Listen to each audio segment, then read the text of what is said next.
Paste करतो आपल्याला हे 3 बोटाचं अंतर सोडायचं आणि असं मार्किंग करायचं. थोडंसं मार्किंग आलं ते मार्किंग खाली आलं. मार्किंग यासाठी केलं आहे की या गोलाच्या आतमध्ये 3 रंग टाकायचे. पहिला रंग त्या मार्किंगवर टाकला. दुसरा रंग टाकताना आधीच्या रंगांमध्ये थोडंसं त्याला मिक्स करून टाकलं.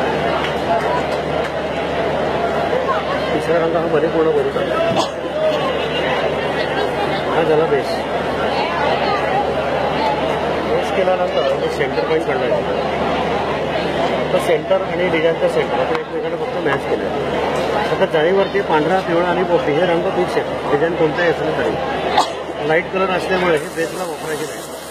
सुरुवातीला हिरवा रंग मी बाहेर फिरवला. त्याच्याखाली पिवळा रंग आधीच्या रंगांमध्ये थोडंसं ओव्हरलॅप करून फिरवलं. तसंच पांढरा पण पिवळ्यामध्ये ओव्हरलॅप करून फिरवलं.